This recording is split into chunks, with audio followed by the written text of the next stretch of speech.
আজকে একটা নিউজ আপনাদেরকে বলি আমি।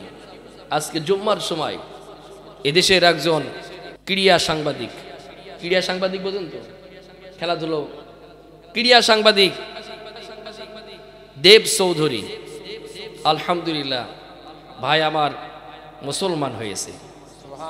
আলহামদুলিল্লাহ বলতে মন চাইল না। সে বলল যে আমার ঘরে কোরআন রয়েছে, তবে আমি কোরআন পড়তে পারি না, তবে আমার মনের ভিতরে এই বাসনা এসেছে যে মুসলিম ছাড়া, কোরআন ছাড়া, ইসলাম ছাড়া অন্য কিছু হতে পারে। আমরা এই ভাইটার জন্য দোয়া করছি, আল্লাহ রাব্বুল আলামিন এই ভাইটাকে মৃত্যুর আগ পর্যন্ত কোরআনের পক্ষেই যেন থাকতে পারে। জোরে বলেন আমিন। আজকে ইউরোপ কান্ট্রিগুলোর দিকে তাকাই দেখেন, শত শত মানুষ আজকে মুসলমানের দিকে ধাবিত হচ্ছে। আল্লাহু আকবার বলেন।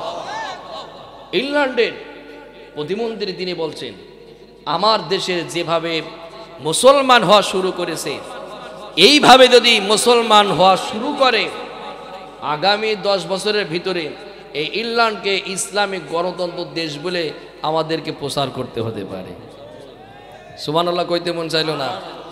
আজকে ইউরোপ কান্ট্রিগুলোতে মুসলমানদের সংখ্যা বেড়ে যাচ্ছে, মসজিদের সংখ্যা বেড়ে যাচ্ছে, গোটা পৃথিবীতে মুসলমানদের জয় জয় স্লোগান শুরু হয়ে গেছে। আর এক শ্রেণীর দাদাবাবুদের, আর এক শ্রেণীর জালেমদের, এক শ্রেণীর তাগুতদের মাথা নষ্ট হয়ে যাচ্ছে। কথা বলেন ঠিক কিনা? আমরা বলি মাথা নষ্ট করে লাভ নেই, গোটা পৃথিবীর আমরাই রাজত্ব করব, গোটা পৃথিবী দিয়ে আমরা কোরআন দিয়ে গোটা পৃথিবীটাকে শাসন করে ছাড়বো ইনশাআল্লাহ। বলেন, যদি আপনাদের উপর থেকে যদি ডাক দেওয়া হয়, সেই ডাকে কি সাড়া দিতে আপনারা রাজি আছেন? কারা কারা রাজি আছেন? দু হাত তুলে মনকে রবকে দেখাই দেন। নারে তাকবীর, কণ্ঠ ছেড়ে দে ভাই, নারে তাকবীর। আল কোরআনের আলো, আল হাদিসের আলো, কোরআন আছে যেখানে, হাদিস আছে যেখানে, আলেম উলামা যেখানে, কোরআন নাই যেখানে, চোর বাটপার যেখানে, রিলিফের মাল মেরে খাওয়া নেতা যেখানে, নারে তাকবীর। আল্লাহ কবুল করুন। কোরআনের বিরোধিতা করবে, ইসলামের বিরোধিতা করবা, আলেম উলামাদের বিরোধিতা করবা, আর আমরা লেপ মুড়িতে শুয়ে থাকবো। কথা বলে না কেন? লেপ মুড়িতে শুয়ে থাকবো না। কোরআনের বিরোধিতা করবে যারা, ইসলামের বিরোধিতা করবে যারা, কোরআনের আন্দোলনের বিরোধিতা করবে যারা, আবু জেহেলের আপন খালাতো ভাই তারা। কথা কয় না কেন? ইসলামের বিরোধিতা করেছিল আবু জেহেল, উতবা, শাইবা, ওয়ালিদ ইবনে মুগিরা, আবু লাহাব এবং তার স্ত্রী উম্মে জামিল। যারা ইসলামের বিরোধিতা করেছিল, আল্লাহর নবীর বিরোধিতা করেছিল, এদের কপালে কিন্তু একটাও ভালো মৃত্যু হয়নি। কথা বলে না কেন? আমরাও বিগত দিনে দেখলাম যারা ইসলাম নিয়ে বাজে মন্তব্য করেছে, কোরআন নিয়ে যারা বাজে মন্তব্য করেছে, এদেরও মরার সময় জানাজা পড়ানোর লোক পাওয়া যায়নি। কথা বলে না কেন?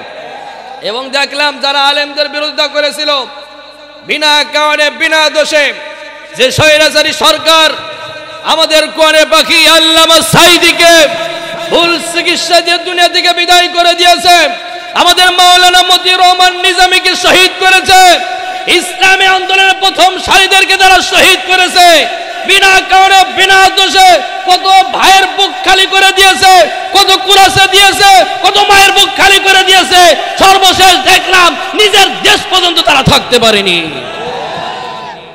পেরেছে? বলেন পেরেছে?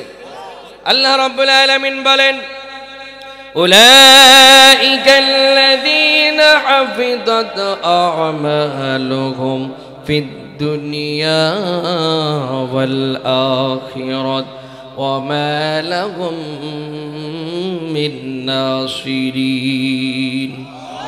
জোরে বলেন আল্লাহু আকবার। ও বগুড়াবাসী, কথাগুলো কান দিয়ে শোনেন। আবার আপনাদের সামনে আমি আসতে পারবো কিনা এই গ্যারান্টি কি আমার আছে? বলেন আছে? মৃত্যু আমার যে কোনো সময় হয়ে যেতে পারে কি পারে না। আমার এই এখানে যে বাপজানরা ভাইজানরা বসে আছে, আপনারা এখানে যারা বসে আছেন, আপনারাও যে বাসায় পৌঁছতে পারবেন এই গ্যারান্টি কি আমাদের কারোর আছে? বলেন কারোর আছে? আমার মৃত্যুটা যদি এই জায়গায় হয়ে যায়, এখন আমার এই নাম্বারটা আমার বাবার কাছে আছে, আমার মায়ের কাছে আছে, আমার স্ত্রীর কাছে আছে, এরপরে আমার বাসায় একটা ডায়েরি আছে, ওই ডায়েরিতে আজকের এই মাহফিলের ডেটের কমিটির নাম্বার আছে 2 জনের। এর ভিতরে আজমাল ভাইয়ের একটা নাম্বার আছে, আরেক ভাইয়ের নাম্বার আছে, বগুড়ার আমার আব্দুল সালাম ভাইয়ের নাম্বার আছে।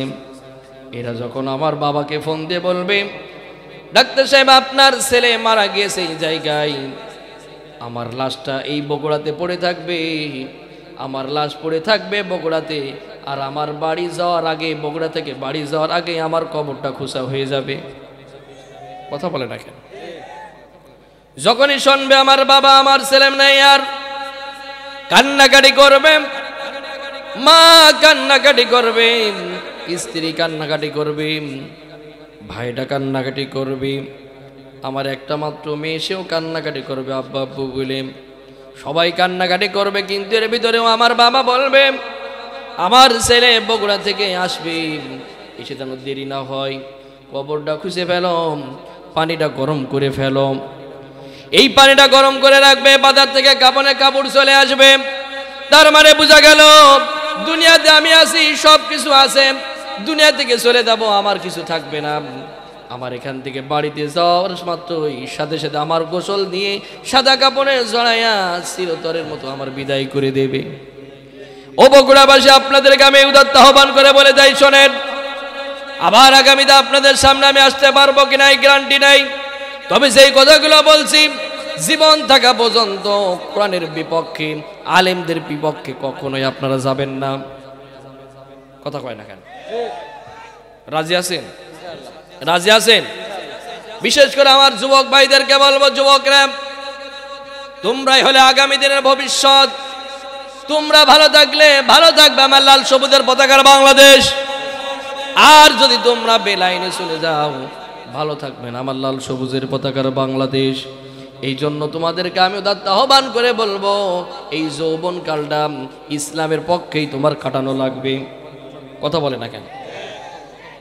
আল্লাহ রাব্বুল আলামিন আমি যে কথা বলছিলাম, উলাইকাল্লাযীনা হাবিতাত আমালুহুম ফিদ দুনিয়া ওয়াল আখিরাত ওয়া মা লাহুম মিন নাসিরিন।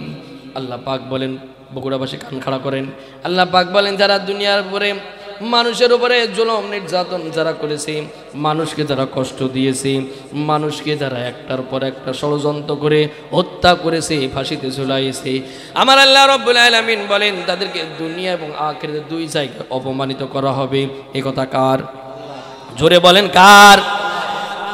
বিগত দিনে যারা মানুষের উপর অত্যাচার করেছে এরা কি অপমানিত হয়েছে? এ কথা কয় না কেন? এই টাটকা প্রমাণ দেখার পরও যদি আপনি না বোঝেন, না শিক্ষা নেন, তাহলে আমার ঝুড়ি কুদাল দিয়ে ছাড়া বোঝানো দ্বারা সম্ভব না। কথা কয় না কেন? এবং আগামী দিনে যারা আমরা নেতৃত্ব দেব, আগামী দিনে যারা আমরা ক্ষমতায় যাওয়ার ইচ্ছা আমাদের আছে, তাদের ওই স্বৈরাচারী থেকে আমাদের শিক্ষা নেওয়া লাগবে। কথা বলে না কেন? তার মানে আমি এই কয়টা দিনে আমার গবেষণা যতটুকু করলাম, চিন্তা ভাবনা আমি যতটুকু করলাম, বাংলাদেশের মানুষ এখন আর কাউকে ভয় পায় না। বাংলাদেশের মানুষ এখন চোখের উপরে চোখ দিয়ে কথা বলার সাহস পেয়ে গিয়েছে।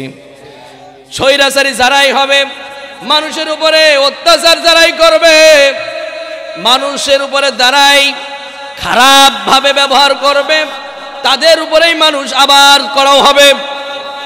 কথা বলে না কেন? এই জন্য আমরা যারা আগামী দিনে আসার জন্য যারা চিন্তা ভাবনা নিচ্ছি, এই স্বৈরাচারীর থেকে আমাদের শিক্ষা নিতে হবে। এদের মতো যদি আমরাও ব্যবহার করি, তাহলে ওদেরকে যেমন ডাস্টবিনে ফেলে দিয়েছে, আমাদেরকেও ডাস্টবিনে ফেলে দেবে।